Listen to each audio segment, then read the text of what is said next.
সুপ্রিয় শিক্ষার্থীবৃন্দ, আজকের আমার এই দ্বিতীয় ক্লাসে তোমাদেরকে স্বাগতম। মাহে রমজানের মধ্যে সবাই সবার জন্য দোয়া করবে, তোমাদের জন্য দোয়া রইল। আমার আজকের দ্বিতীয় ক্লাসের লেকচার হলো ব্যবসায় সংগঠন ও ব্যবস্থাপনা দ্বিতীয় পত্র, দ্বিতীয় অধ্যায় ব্যবস্থাপনা নীতি। ব্যবস্থাপনার নীতি বা আদর্শ সমূহ তোমাদেরকে বলে রাখি, কাপাসগোলা সিটি কর্পোরেশন মহিলা কলেজ ব্যবস্থাপনা বিভাগের সম্মানিত বিভাগীয় প্রধান রোকসানা ফারুন ম্যাডাম তোমাদের যে হোয়াটসঅ্যাপ গ্রুপ এবং কলেজের পেজে, ওইখানে উনি এবং আমাদের সম্মানিত শিক্ষক জনাব ফয়জুল কবির স্যার আর ইকবাল হোসেন চৌধুরী স্যার, ওনারা ওইখানে তোমাদের জ্ঞানমূলক অনুধাবন এবং সৃজনশীল উদ্দীপক প্র্যাকটিস করার জন্য বিভিন্ন কোয়েশ্চেন দিয়ে যাচ্ছেন। ওগুলো তোমরা হোয়াটসঅ্যাপ গ্রুপ থেকে এবং কলেজের ফেসবুক পেজ থেকে এবং আমার যে পার্সোনাল পেজ আছে ওইখানেও তোমরা এই ওনাদের প্রশ্নগুলো বেসিক্যালি হোয়াটসঅ্যাপে এবং কলেজের পেজে পাবে, আর আমার ভিডিওগুলো ওইখানেও পাবে এবং আমার পার্সোনাল ফেসবুক পেজেও পাবে। আশা করি তোমরা উপকৃত হবে। আজকে ব্যবস্থাপনার নীতি বা আদর্শ সমূহ। ব্যবস্থাপনার নীতি বা আদর্শ খুবই গুরুত্বপূর্ণ একটা টপিকস। ব্যবসায়ী সংগঠন ও ব্যবস্থাপনার দ্বিতীয় পত্র, একাদশ ও দ্বাদশ শ্রেণী, দ্বিতীয় অধ্যায় ব্যবস্থাপনা নীতি। আর তোমাদের যেই প্রশ্নটা যেটার উপর ভিত্তি করে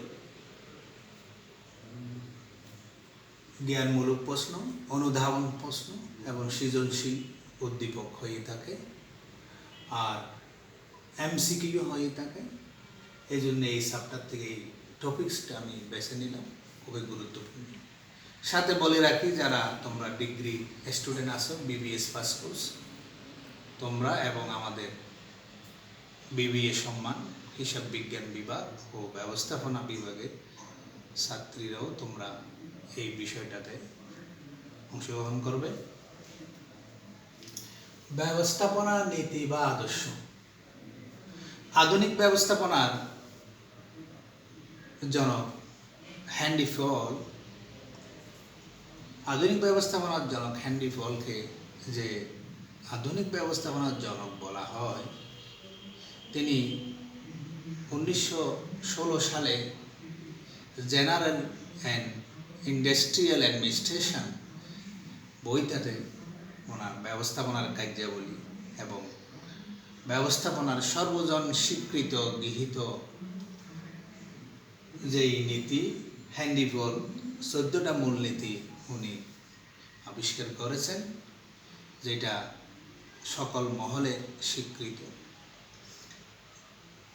উনি 14টা যেই নীতি দিয়েছেন, এই নীতিগুলো হলো: 1 নাম্বার কার্যবিভাগীয়করণ নীতি, কর্তৃত্ব ও দায়িত্বের সমতার নীতি, নিয়মানুবর্তিতার নীতি, আদেশের ঐক্য নীতি, নির্দেশনার ঐক্য নীতি, সাধারণ স্বার্থে ব্যক্তি স্বার্থ ত্যাগ নীতি, পরিশ্রমিকের নীতি বা পারিশ্রমিকের নীতি, কেন্দ্রীকরণ ও বিকেন্দ্রীকরণের নীতি, সেন্ট্রালাইজেশন অ্যান্ড ডিসেন্ট্রালাইজেশন, জোড়াময় শিকলের নীতি, শৃঙ্খলার নীতি, সাম্যর নীতি, চাকরির স্থায়িত্বের নীতি, উদ্যোগের নীতি, লাস্ট হলো একথাই বল নীতি।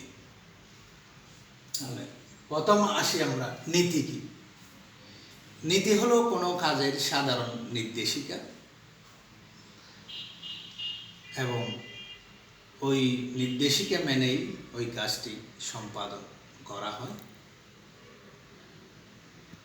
আর ব্যবস্থাপনা নীতি হলো ব্যবস্থাপনার কাজগুলো সুন্দরভাবে সুশৃঙ্খলভাবে করার জন্য যেই নীতিগুলো অনুসরণ করতে হয় এগুলো হলো ব্যবস্থাপনা নীতি। তো প্রথম হলো কার্য বিভাগীয়করণ নীতি। কার্য বিভাগীয়করণ নীতি, সুপ্রিয় শিক্ষার্থীবৃন্দ, তোমরা জানো যে কোনো প্রতিষ্ঠানে, এটা উৎপাদনমুখী ইন্ডাস্ট্রি হোক, যে কোনো প্রতিষ্ঠান হোক, ওই প্রতিষ্ঠানে কাজগুলো সুশৃঙ্খলভাবে করার জন্য, দক্ষতার সাথে সম্পাদন করার জন্য, উৎকৃষ্ট মান রাখার জন্য, কোয়ালিটি বজায় রাখার জন্য এবং দক্ষ অভিজ্ঞ সম্পন্ন লোকদেরকে নিয়ে কাজ করার জন্য, প্রতিষ্ঠানের সুনাম বৃদ্ধি করার জন্য কাজকে ভাগ করে করে করতে হয়। যেমন ক্রয় বিভাগ, বিক্রয় বিভাগ, উৎপাদন বিভাগ, বিপণন বিভাগ, হিসাব বিভাগ। যখন কাজকে প্রকৃতি অনুযায়ী ভাগ করে করা হবে এবং যারা ওই বিষয়ে অভিজ্ঞ তাদেরকে দিয়ে কাজটা করানো হবে, তখন ওই কাজটা সুন্দরভাবে পরিকল্পনা অনুযায়ী লক্ষ্য উদ্দেশ্য বাস্তবায়ন করতে সহজ হবে।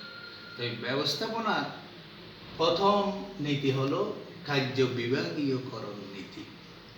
কাজকে প্রকৃতি অনুযায়ী ভাগ করা এবং যখন এইভাবে ভাগ করে অভিজ্ঞ এবং যে কাজ যাকে দিয়ে করলে ভালো হবে ওই লোকগুলোকে দিয়ে কাজ করানো হয়, ভাগ করে কাজ করানো হয়, তখন ওই কাজ, ওই প্রতিষ্ঠান তার লক্ষ্য উদ্দেশ্য অবশ্যই সফল হবে। এই জন্য ব্যবস্থাপনার প্রথম নীতি হলো কার্য বিভাজন বা কার্য বিভাগীয়করণ নীতি, ডিভিশন অফ ওয়ার্ক। দ্বিতীয় নীতি হলো কর্তৃত্ব ও দায়িত্বের সমতার নীতি। কর্তৃত্ব ও দায়িত্ব, যখন কাউকে কোনো কাজ করার জন্য দায়িত্ব দেওয়া হবে, দায়িত্ব অর্পণ করা হবে সুন্দরভাবে কাজটি সম্পাদন করার জন্য, তখন তাকে ওই কাজের জন্য প্রয়োজনীয় ক্ষমতা দিতে হবে, প্রয়োজনীয় কর্তৃত্ব দিতে হবে। তখন ওই ব্যক্তি তার দায়িত্ব সুন্দরভাবে পালন করতে পারবে এবং লক্ষ্য উদ্দেশ্য সম্পাদন করতে পারবে। যদি দায়িত্বের চাইতে যদি ক্ষমতা কম হয় অথবা দায়িত্বের চাইতে যদি আবার কর্তৃত্ব বেশি হয়, তখন আবার সামঞ্জস্য থাকে না। এই জন্য ব্যবস্থাপনার দ্বিতীয় গুরুত্বপূর্ণ নীতি হলো কর্তৃত্ব ও দায়িত্বের সমতার নীতি। যাকে যে দায়িত্ব দেওয়া হলো তাকে সেটা পালন করার জন্য, কাজ আদায় করার জন্য কর্মীদের থেকে তাকে প্রয়োজনীয় ক্ষমতা দিতে হবে, তখন সেই কাজটি সুন্দরভাবে করতে পারবে। তৃতীয় নীতি হলো নিয়মানুবর্তিতা। নিয়মানুবর্তিতা, প্রতিষ্ঠানে যে সমস্ত কর্মী থাকে তাদেরকে প্রতিষ্ঠানের নিয়ম শৃঙ্খলা মেনে চলতে হয়। কর্মীদের সাথে বা বসের আনুগত্য নির্দেশনা মেনে চলতে হয়। এক কর্মীর সাথে আরেক কর্মীর বা বসের সাথে কর্মীর সুসম্পর্ক থাকতে হয়, তখন কাজটা সুন্দরভাবে করা যায়। আর নিয়ম শৃঙ্খলা যখন থাকে, ওই প্রতিষ্ঠানে কর্মীরা তখন আগ্রহ নিয়ে থাকেন কখন বস যে নির্দেশ দিবেন সেটা পালন করার জন্য, প্রতিষ্ঠান যে নির্দেশ দিবে সেটা পালন করার জন্য, এবং ওইখানে সহকর্মীরাও থাকে দায়িত্ব পালনে, নিয়ম পালনে, প্রতিষ্ঠানের নিয়ম শৃঙ্খলা পালনে উৎসাহিত করেন, তাদেরকে বলে থাকেন। এই জন্য ব্যবস্থাপনার তৃতীয় কাজ হল নিয়মানুবর্তিতা। 4 নাম্বার নীতি হলো আদেশের ঐক্য। আদেশের ঐক্য, যেখান থেকে বেশি প্রশ্ন হয়ে থাকে, আদেশের ঐক্য। আদেশের ঐক্য কি? একটা প্রতিষ্ঠানে একজন কর্মী একজন মাত্র তার বসের আদেশ পালন করবেন, বস থেকে আদেশ পেয়ে সে অনুযায়ী কাজ করবেন, তখন সেটাকে বলা হয় আদেশের ঐক্য। অর্থাৎ ওই কর্মীকে একজন মাত্র বস আদেশ দিবেন, তখন সেটাকে বলা হয় আদেশের ঐক্য। এরপরে হলো নির্দেশনার ঐক্য। নির্দেশনার ঐক্য প্রতিষ্ঠানের সামগ্রিক পরিকল্পনা এবং লক্ষ্য উদ্দেশ্যকে কেন্দ্র করে কর্মীদেরকে বা কর্মীকে যে নির্দেশ দেওয়া হয়, আদেশ দেওয়া হয়, এই একটা নির্দেশ বা একটা আদেশের সাথে যেন পরবর্তী নির্দেশনার মিল রেখে, সামঞ্জস্য রেখে প্রতিষ্ঠানের লক্ষ্য উদ্দেশ্য যেন বাস্তবায়নের সাথে কোনো কন্ট্রাডিক্টে না হয়, এই জন্য যখনই যা নির্দেশ দেওয়া হবে তখন সেটা লক্ষ্য উদ্দেশ্যের সাথে বা আগের নির্দেশনার সাথে মিল রেখে, সামঞ্জস্য রেখে নির্দেশ দিতে হবে, তখন সেটাকে বলা হয় নির্দেশনার ঐক্য। ব্যবস্থাপনা এই আদেশের ঐক্য এবং নির্দেশনার ঐক্যকে খুবই গুরুত্ব দিয়ে থাকে। 6 নম্বর, সাধারণ স্বার্থে ব্যক্তি স্বার্থ ত্যাগ নীতি। ব্যবস্থাপনার 6 নম্বর নীতি হচ্ছে সাধারণ স্বার্থে ব্যক্তি স্বার্থ ত্যাগের নীতি। অর্থাৎ ব্যক্তি থেকে গোষ্ঠী বড়, গোষ্ঠী থেকে প্রতিষ্ঠান বড়, ব্যক্তি থেকে রাষ্ট্র বড়, ব্যক্তি থেকে প্রতিষ্ঠান বড়, ব্যক্তির উদ্দেশ্য থেকে প্রতিষ্ঠানের উদ্দেশ্য বড়, ব্যক্তির স্বার্থ থেকে প্রতিষ্ঠানের স্বার্থ বড়। এই জন্য ব্যবস্থাপনা আরেকটা কার্যক্রম পরিচালনা করার সময় আরেকটা যেই নীতি, সেই নীতিটাই হলো সাধারণ স্বার্থে ব্যক্তি স্বার্থ ত্যাগ। অর্থাৎ ব্যক্তির ক্ষতি হলো, দুই একজন ব্যক্তির ক্ষতি হলো, যখন বৃহৎভাবে প্রতিষ্ঠানের লাভ হবে, সবার লাভ হবে, লক্ষ্য উদ্দেশ্য বাস্তবায়ন হবে, তখন সবাইকে সেটা মেনে নিতে হবে। তো ব্যবস্থাপনার এই নীতি হলো ব্যক্তি স্বার্থে, সাধারণ স্বার্থে ব্যক্তি স্বার্থতে। 7 নাম্বার হলো পারিশ্রমিকের নীতি। ব্যবস্থাপনা সবসময় সার্বজনীন, ব্যবস্থাপনা সর্বজন গৃহীত একটা বিষয়। তার একটা নীতি হলো পারিশ্রমিকের নীতি। যার যত পারিশ্রমিক পাওয়ার যোগ্য তাকে ততটুকু পারিশ্রমিক দিতে হবে।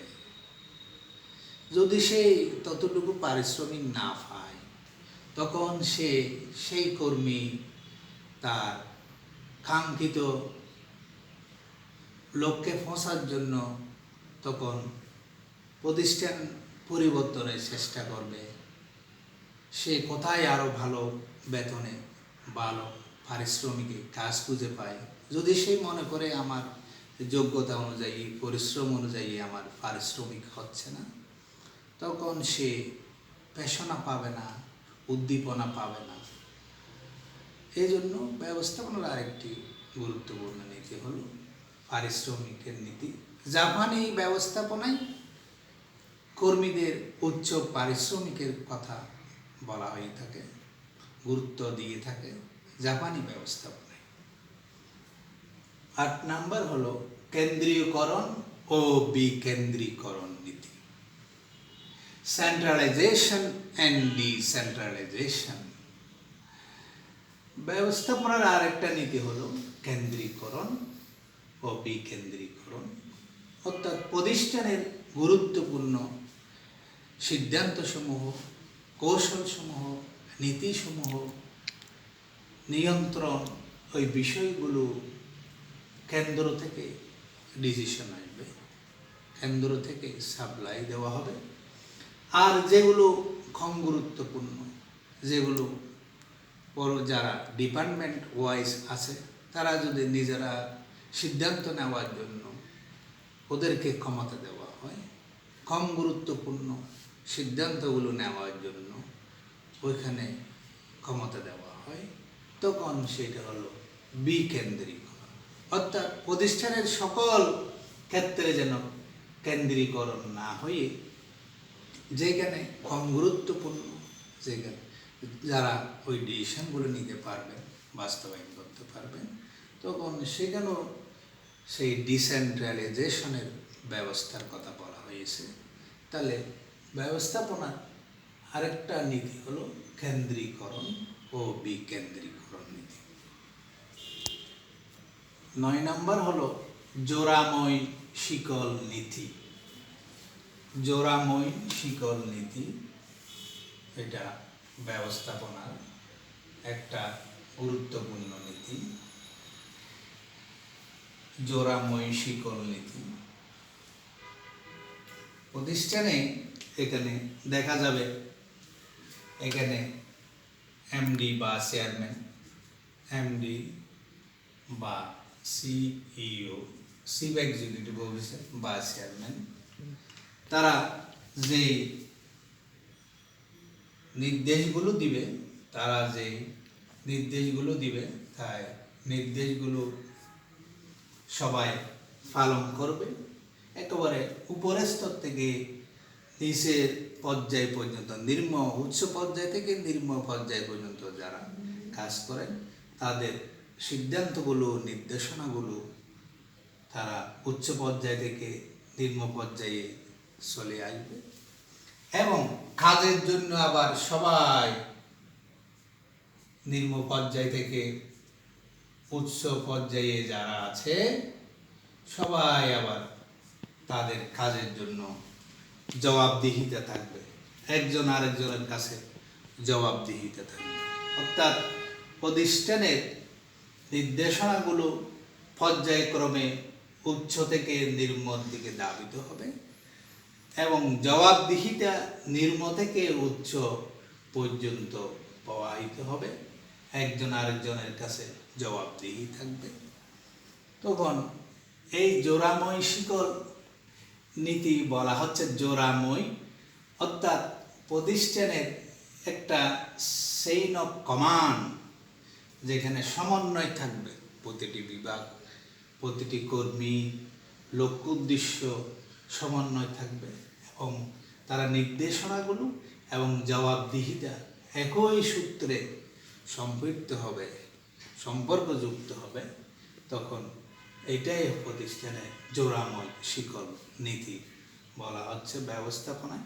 এটা একটা গুরুত্বপূর্ণ নীতি, যেটা প্রতিষ্ঠানের একটা সকল কর্মী সেই নির্দেশনাগুলো পাবে, আবার কে কার উপরে জবাবদিহি করবে, প্রতিটা জোড়াময় শিকলের মতো আবদ্ধ থাকবে। তখন এখানে ব্যবস্থাপনায় এটাকে বলা হচ্ছে জোড়াময় শিকল নীতি। 10 নাম্বার হলো শৃঙ্খলার নীতি।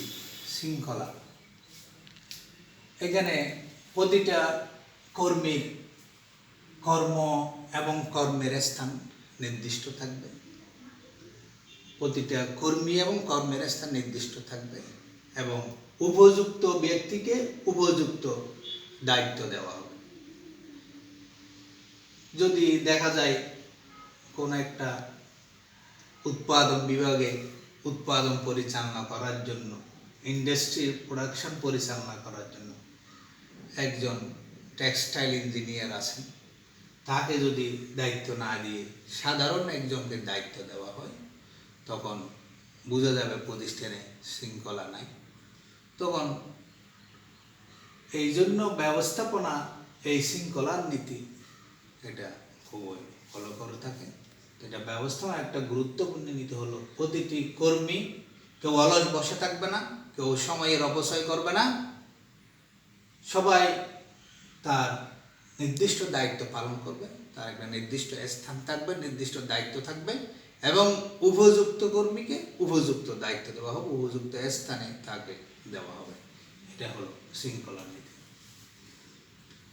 আরেকটা গুরুত্বপূর্ণ নীতি ব্যবস্থাপনার সাম্যর নীতি, অর্থাৎ ব্যবস্থাপনা কার্যক্রম পরিচালনা করার জন্য, প্রতিষ্ঠান পরিচালনা করার জন্য যেই নীতিগুলো ফলো করলে একটা প্রতিষ্ঠান সাফল্য দান প্রান্তে পৌঁছে যাবে।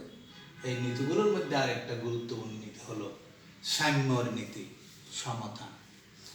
প্রতিষ্ঠানে অনেক কর্মী থাকবে, ডিপার্টমেন্ট থাকবে, এবং প্রতিটা বস তারা কর্মীদেরকে দিক নির্দেশনা দিয়ে থাকেন, এবং বসের পক্ষ থেকে, প্রতিষ্ঠান প্রধানের পক্ষ থেকে এমন আচরণ করতে হবে সবার সাথে, সব কর্মীর সাথে সাম্যতা আচরণ, সবাইকে একইভাবে গুরুত্ব দিতে হবে।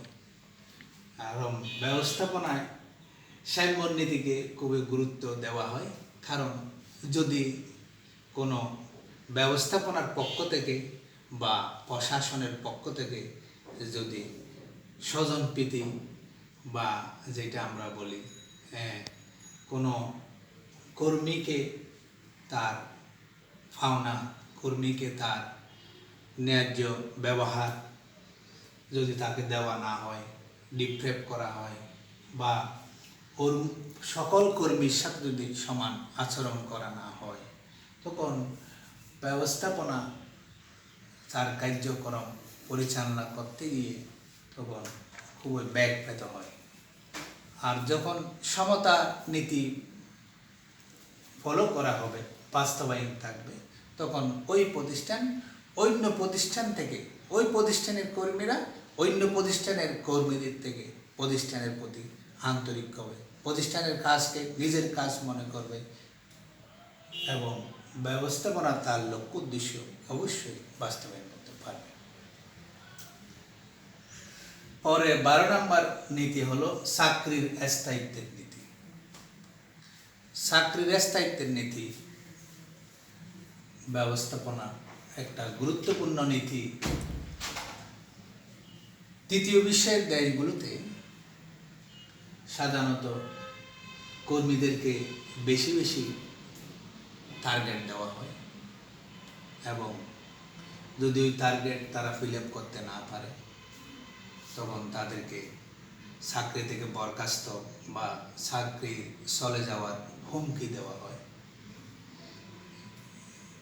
আর ব্যবস্থাপনার যদি এই চাকরির স্থায়িত্ব নীতিটা পুরো বিশ্বে এটা খুবই ফলো করে থাকে, কারণ কর্মী যখন জানবে তার চাকরির স্থায়িত্বের কথা বা তার চাকরির অস্থায়িত্বের কথা, তখন সেটা তার কাজের মধ্যে প্রভাব ফেলবে। যখন তখন যদি প্রতিষ্ঠানের পক্ষ থেকে, বসের পক্ষ থেকে, প্রশাসনের পক্ষ থেকে চাকরির সম্পর্কে কর্মীকে নেগেটিভ সংবাদ দেওয়া হয়, তখন কর্মী ওই প্রতিষ্ঠানে প্রতি একাগ্রত শিখতে, নিজের মেধা মনন খরচ করে কাজ করতে পারবে না। এই জন্য প্রতিষ্ঠানকে এবং ব্যক্তিকে এগিয়ে নেওয়ার জন্য, উন্নত শিখরে পৌঁছে দেওয়ার জন্য তখন ব্যবস্থাপনা এই চাকরির স্থায়িত্ব নীতি খুবই গুরুত্ব দিয়ে থাকে। 13 নম্বর উদ্যোগের নীতি। ব্যবস্থাপনার আরেকটা নীতি হলো উদ্যোগ। প্রতিষ্ঠান নতুন নতুন কর্মী আসবে, অভিজ্ঞ কর্মী থাকবে, সবার এক এক রকম মেধা, এক এক রকম সৃজনশীল চিন্তা ভাবনা। কোনো কর্মী যদি কোনো কাজের মধ্যে কোনো নতুনত্ব, সৃজনশীলতা বা প্রতিষ্ঠানকে এগিয়ে নেওয়ার জন্য কোনো নতুন পরিকল্পনা, নতুন চিন্তাধারা নিয়ে আসে, তখন প্রতিষ্ঠানের পক্ষ থেকে ওইটাকে স্বাগত জানাতে হবে, হেল্প করতে হবে।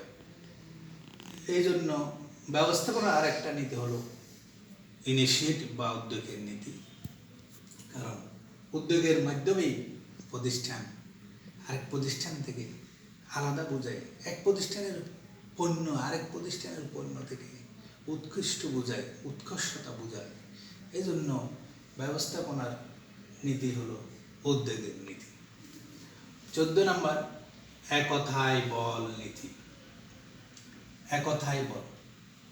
প্রতিষ্ঠানে যত বিভাগ আছে, উপবিভাগ আছে, একেবারে উপরস্থ প্রশাসন থেকে শুরু করে একজন কর্মী, একজন পিয়ন পর্যন্ত যারা কাজ করে অথবা যারা উৎপাদনের সাথে জড়িত, সবাই একতাবদ্ধ হয়ে প্রতিষ্ঠানের লক্ষ্য উদ্দেশ্যের জন্য কাজ করবে।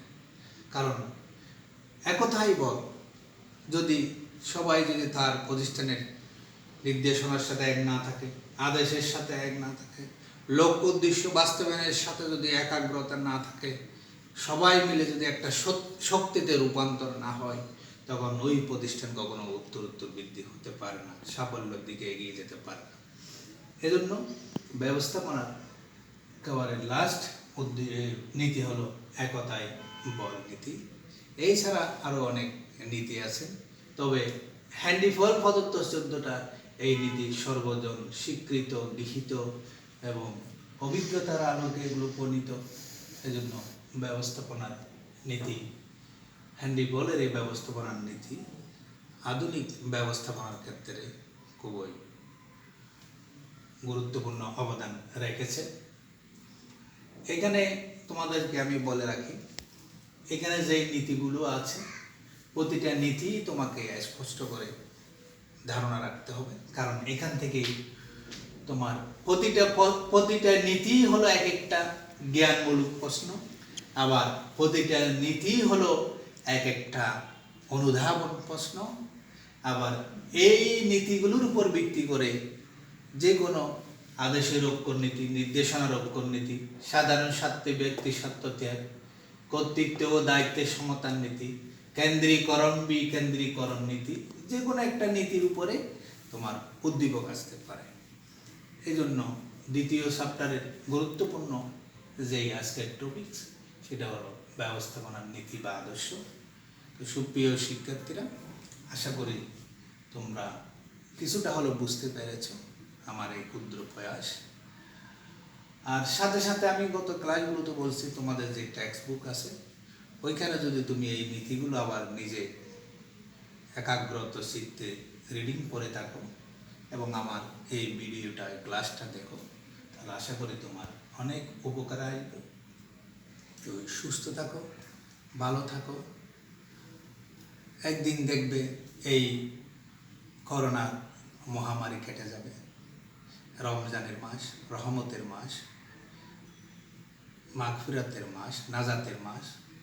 আশা করি একদিন সকালে দেখবে তোমাদের সাথে আমার দেখা হয়ে গেছে, ক্লাসে পড়াচ্ছি। একদিন সব কেটে যাবে। সবাই ভালো থাকো, সুস্থ থাকো। খোদা হাফেজ।